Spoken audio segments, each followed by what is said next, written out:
Hey guys, welcome back to another video. I'm Swatlim Kize and this is my channel. If you are a regular liker, a regular sharer, honey, thank you so much for coming back once again. And if you're new here today, welcome to the channel. Make sure that you click that subscribe button so you can join the regulars. Okay, my love, as you guys can see by the background, we are back at work. Today is actually my first day back at work. The kids aren't back as yet, but we are, and we're going to be back for about a week before the kids come back. So we get to prepare and organize ourselves as teachers. So I thought, wow, okay, this is a great time for me to actually sit down with you guys and chat about the kind of thoughts and things that I'm doing to prepare for my new classes. So obviously this is a pre-summer break is over conversation that you're having. So before summer break is over, you are kind of thinking about these things, you are writing these things down. So I thought this could be a really helpful video for teachers who are wanting to prepare themselves while on summer break. So I'm going to go straight into it because I do have a little list here that I've written and I want to kind of keep on track. But before I do that, I want to shout out Moreland University, our sponsors for this video. Thank you so much, Moreland University, for sponsoring our video. Moreland is a US-based university that offers online courses for teachers who want to change careers or upskill themselves. You can do a Teach Now preparation certificate that you can complete in 9 months and get licensing after.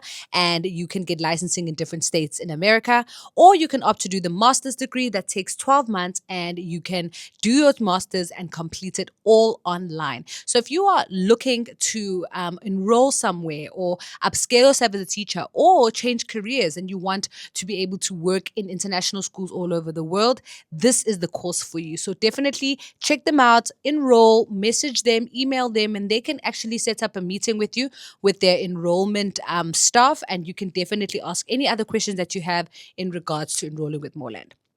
Okay, so let's get straight into this list. I have 5 points that I've written that I think are going to be super beneficial for any teacher who's wanting to reflect and think about how they want to prepare for the next semester. So, number one is reflect on the previous year. Review what worked and what didn't work. I think this one is obviously goes without saying, but really reflect on, the moments that were low. I feel like we definitely like to, stick on the positive side, but I feel like a lot of the stuff that didn't go well, personally, I learned a lot about myself as a teacher and a lot about kids overall.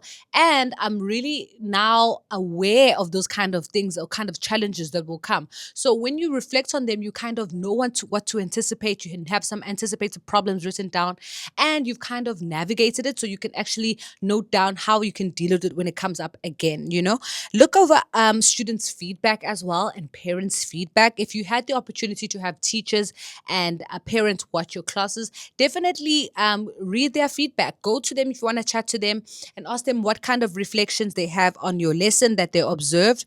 And also just identify specific changes, like really specific changes you want to change in your teaching style or your approaches in the classroom. It could be classroom management, it could be organization, it could be your teacher talk, it could be your instruction. How do you want to, what changes you want to make and what is the specific change that you want to make. Don't kind of just generalize and be like, I want to be a better teacher, but how are you going to be a better teacher? What are the things that you're going to specifically change? You know what I mean? All right, and then the next one I want to chat about is refresh your resources. This one, I think I've also done this where I've built a really great routine. I've got a really great system with my co-teacher in grade 4 that we've kind of gotten comfortable with what we've been teaching over the past 2 years. We haven't really revised it a lot.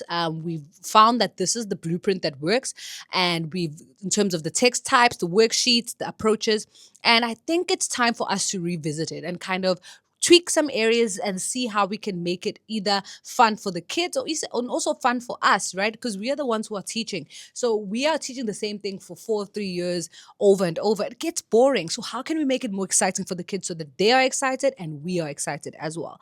So organize and update teaching materials. Create your own new lesson ideas if need be, worksheets, multimedia resources. Research what kind of different technology tools you can use in your classroom. If you have an interactive board in your classroom, even better. There's so many amazing tools that you can use out there. And lastly, in this point of resources, definitely back up and keep all the stuff that you felt like worked well last semester and reuse it, And this is what's super important to be, reflecting ongoing on your lesson so that you are able to say, hey, this worked so well, definitely using this again. Or this didn't work, maybe let's not save this anymore. So it's super important to constantly be reflecting on your lessons and the outcomes. All right, the next point I want to chat about is leveling up your skills. So leveling up your skills is something that I'm always talking about. It's something that my brand is all about, as well as my partners like Moreland University. We're always advocating for teachers to not stay stagnant and to upskill themselves. So, taking a short course online or attending a workshop really will really upscale your skills and also just put you at a better level as that you were in compared to the one that you were in the previous year. You will level up. You can read up about professional development. There's so many free courses on classroom development and rather, classroom management, professional development, subject knowledge, any other courses like that. These will really help you kind of, upskill yourself as a teacher, learn what the common or the most popular things out there in the classrooms that have been used, what teachers are saying about it, how you can incorporate that in your classroom, and also just explore other educational tools outside of what your school is giving you. I think that is super, super important. All right. And then the next one I want to chat about is to plan for the year ahead. So, as you guys already know, I teach in China and our year starts in August and it ends in June next year. So, we do have, a weird calendar, but it's still, a full year, 12 months of us being in the classroom with the kids.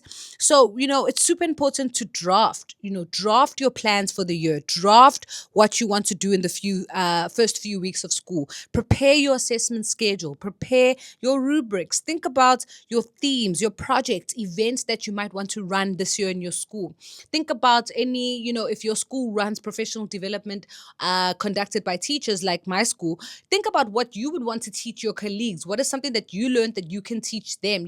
I think that's super important that we can also learn from each other as educators, but really be specific about your year and plan the whole year now. I'm not saying that you need to have specifics for December next year, but not December next year. December this year and also, the months next year. But you can definitely start to have an idea what the overarching idea is going to be. And so that one has really helped us, especially here, because we plan ahead of time. We plan for each semester. We've got LO set aside. We are not surprised when we get to each month. We are very prepared and we know what we're going to be doing in that month according to the text types. Okay. The last one I want to talk about is to recharge and reset. So this is something that you are already doing now. It's something that we love to do as teachers because I feel like traveling and spending time with family is super important to kind of pour back into yourself because you've been pouring so much into your students that, you have left yourself kind of empty. So it's super important to pursue your hobbies, travel to your favorite destinations, rest enough to start with energy and enthusiasm, but also set some personal wellness goals over this time.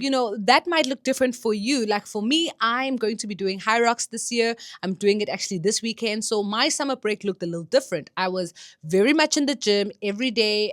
While on holiday, I was watching what I was eating. I definitely did, go overboard sometimes, but I try to minimize my binging when it came to eating or, whatever the case may be. So it's super important to have some wellness goals for yourself so that you don't let yourself go over the holiday because it is a long break. And so we do find ourselves losing our routines that we have as teachers because obviously we thrive with routine. So when we lose that routine over the holiday, it's very difficult to bounce back when school's open. So maintain some type of routine, maintain some wellness goals over the holiday as well. So yeah, guys, these are 5 points that I really wanted to chat about in terms of how you can prepare for the new semester. You might be watching this at a different point. You could be, just about to start or already starting or a week before you start. For me, I'm in the mix, but these reflections or these points really helped me over the semester. I would be, traveling and doing something and thinking about something to do with work and noting it down because my mind is definitely still was rather preparing me for the new semester. So I hope these were helpful. Definitely drop some more helpful you know, reflection points for teachers in the comment section. What are you reflecting on before school starts? What are you reflecting on before school starts? What are you writing down? What are you asking yourself? What are you doing to prepare so that other teachers can also prepare? I think the number one that sticks out for me is definitely making sure that you reflect and, reflect and reset, but also find things that worked last year and make a note of those things so that you're able to use them again this year. But as teachers, we always are evolving and we're always finding ways to better ourselves. But anyway, my loves, thank you so much for watching this video. I hope you guys enjoyed it. Definitely give it a thumbs up and share with another teacher, share with another educator. I know it will be helpful to them too. Thank you so much for watching. I'll see you in the next one. Mwah.